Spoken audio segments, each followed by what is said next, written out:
Hi, I'm Rebecca Graham, and this is my presentation on Beauty and the Beast. Here's my audience.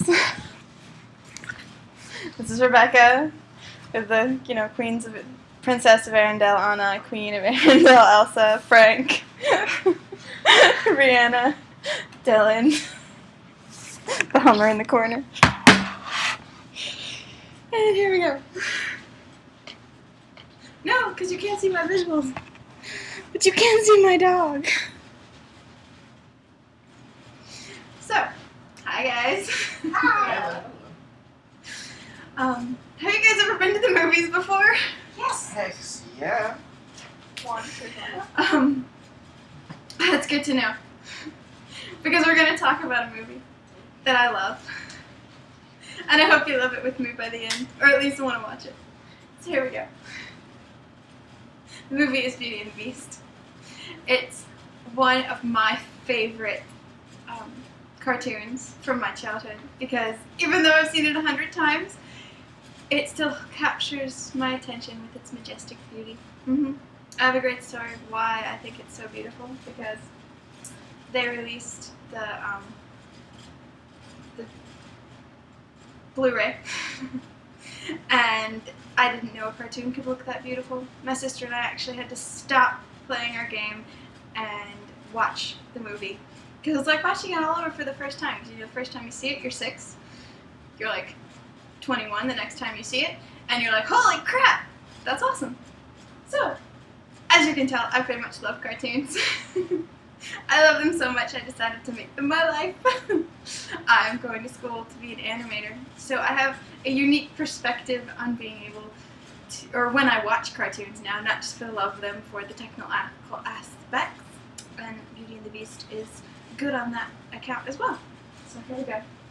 Let's talk about that beautiful story, and then perhaps those lovely songs that make this story even better, and then let's talk about the people that bring the story to life, being our characters. So here we go. So that story is a beautiful French fairy tale that got Disney writers decided that they wanted to make a movie out of it, an animated film. And it's a beautiful tale of a cursed prince who has, because he's being evil to an old lady, is given an enchanted rose in order, and has to find his true love by his 21st birthday. And he's a curmudgeon. He kind of sticks to himself and doesn't really try. He kind of sulks for like 6, 7, 10 years. And then he finds a young girl. Kind of kidnaps her father. And then he finds this young girl, and when she comes into his life, things begin to change. And I think it's a cool story because there's these little guys popping around on the screen the whole time. They're inanimate objects, but they used to be people. And when we get to our characters, we get to know them just a little bit better.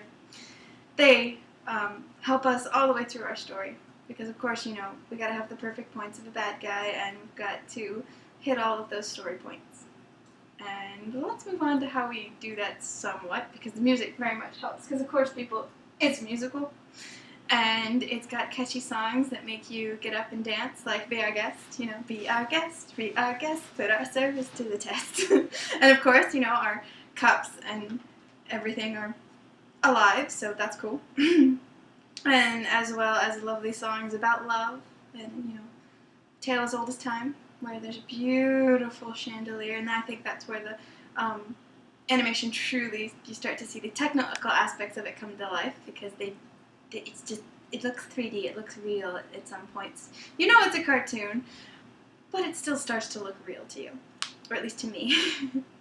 And now, of course, what story would be complete without its characters? They really are the story. We have our main characters of Belle. She's our lovely girl that, basically her father gets kidnapped and then she swaps to be with him, or to be in his place so that her father won't be a prisoner anymore. And the Beast, our lovely second guy, who of course is our cursed prince, needs to fall in love with this girl, and he realizes he really should, but he's really bad social skills. So he doesn't really yeah, he comes off as a beast to begin with. But, of course, his handy-dandy servants, who are truly handy-dandy, because There are secondary characters, and they literally are the furniture. So they're truly handy-dandy servants. And they are my favorite part of the film because, well, I think that they're the ones that really drive the film. Plus, being like 6, 7, and there's a, teapot talking to you, that really gets your attention. So they're the most memorable thing to me. I don't really remember Belle and Beast, so I would watch it truly just to watch, a teapot serve you. The teapot itself. How you always wished those dishes could wash themselves. These do! And what story would be complete without our villain?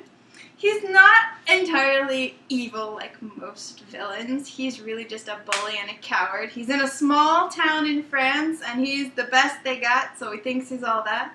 Of course, our prince is better, even as a beast. But he's more of a dork and goofy and just really annoying than anything, but he has great musical numbers and fantastic holes in his socks. So to sum it up,